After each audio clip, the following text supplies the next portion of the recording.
नमस्कार, आप देख रहे हैं न्यूज 9 भारत और मैं हूं आपके साथ अशोक चौहान। देश और दुनिया की तमाम खबरों पर आइए डालते हैं एक नजर।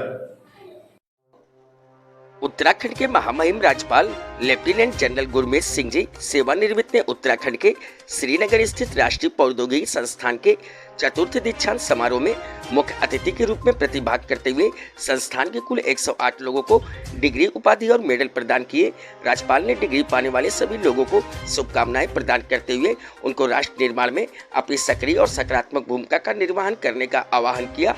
उन्होंने कहा कि भारत को यदि 2047 तक श्रेष्ठ भारत, विकसित भारत और समृद्ध भारत बनाना है तो उसमें तकनीक मुख्य भूमिका रहेगी तथा तकनीक के विकास और उनके उपयोग करने की क्षमता निर्माण में एनआईटी जैसे तकनीकी संस्थानों की मुख्य भूमिका होती है। कहा कि हमारे सामने विश्व गुरु भारत बनने की बड़ी चुनौती जरूर है, लेकिन मुझे विश्वास है कि हम भारतीय प्रौद्योगिकी और तकनीकी संस्थानों द्वारा तैयार की जा रही स्किल्ड और प्रोफेशनलों की जनरेशन से ये दर्जा जरूर हासिल कर लेंगे। कहा कि आज इन तकनीकी संस्थानों में प्रौद्योगिकी के साथ साथ सामाजिक प्रबंधन, सांस्कृतिक समागम, ज्ञान और आध्यात्मिकता सभी दृष्टिकोण से कुशल पेशेवर तैयार किया जा रहे हैं। राज्यपाल ने जिन 108 लोगों को उपाधि प्रदान की उनमें 92 बीटेक, 12 पीएचडी और 4 एमटेक धारक लोग शामिल थे। इनमें से 6 लोगों को गोल्ड मेडल भी प्रदान किया गया। आईआईटी दिल्ली के प्रोफेसर चंद्रशेखर ने पास आउट हुए लोगों से एक कर्तव्यनिष्ठ, समर्पित, तार्किकता परिपूर्ण और आविष्कारक एटीट्यूड वाले नागरिक बनने की प्रेरणा दी। निदेशक एवं अध्यक्ष शासकीय मंडल एनआईटी श्रीनगर प्रोफेसर ललित कुमार अवस्थी ने समारोह में अतिथियों और सभी जनमानस का स्वागत करते हुए संस्थान की उपलब्धियां, उसका इतिहास और भविष्य के लक्ष्य को सबसे साझा किया। महामहिम राज्यपाल ने इस दौरान चंद्रबदनी, नंदा देवी, राजराजेश्वरी, शिव भक्ति, कंसमर्दिनी और भागीरथी स्वयं सहायता समूह द्वारा तैयार किए गए उत्पादों का भी अवलोकन किया तथा महिलाओं के इन प्रयासों की मुक्त कंठ प्रशंसा भी की। इससे पूर्व महामहिम राज्यपाल ने श्रीनगर स्थित धारी देवी मंदिर में जाकर माथा टेका और पूजा अर्चना भी की। न्यूज 9 भारत के लिए वीरेंद्र रावत की रिपोर्ट। सच कहूँ तो आज बहुत ही अत्यंत सौभाग्य मिला कि धारी देवी जी के दर्शन किए, अलकनंदा जी के दर्शन किए।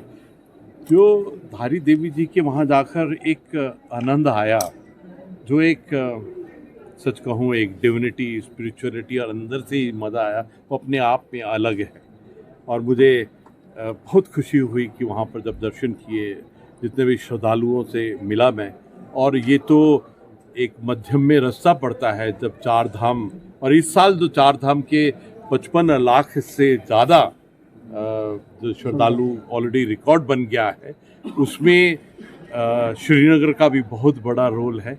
मैं पौड़ी के हर एक जन को धन्यवाद देना चाहता हूं कि जितने भी श्रद्धालु जाते हैं तो आप बहुत श्रद्धा से उनकी देखभाल करते हैं।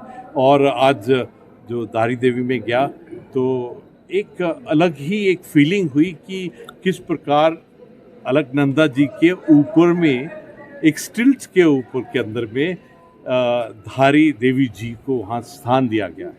वहाँ जो पूजा अर्चना की तो एक अलग ही एक्सपीरियंस था। मैं तो पूरे विश्व में यही कहना चाहूँगा कि अगर आपने डिविनिटी को टेस्ट करना है, अगर आपने स्पिरिचुअलिटी को टेस्ट करना है तो उत्तराखंड में आइए।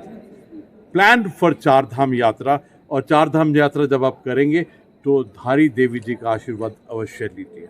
I had absolutely A bliss and ecstasy, उस लेवल का आज आनंद आया। तो मैं तो पूरे हर एक भारतीय को, हर एक सनातन धर्म को, हर एक श्रद्धालु को कहूँगा कि पौड़ी के अंदर में, श्रीनगर में धारी देवी जी के दर्शन कीजिए, आपको बहुत आनंद आएगा। जय।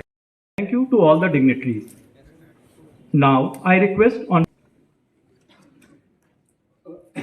by virtue of the authority vested in me under clause 16(1).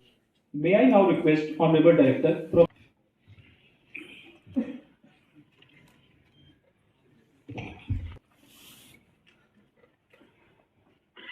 Distinguished chief guest of the Court of Governors and members of the Senate, respected dignitaries, deans, HODs, graduating students and their proud parents, esteemed guests, ladies and gentlemen, my humble greetings to all of you. I extend my most cordial and hearty welcome to all of you to the fourth convocation ceremony of NIT Uttarakhand. It's my privilege to stand before you and welcome each one of you to this convocation ceremony. I thank you all for a blessing on me that I have got this opportunity of God land, popularly known as Devbhumi. Today, यहाँ खबरों का सिलसिला कभी नहीं थमता। सिर्फ और सिर्फ बने रहिए न्यूज़ 9 भारत पर। अब चाहूंगा इजाजत। नमस्कार।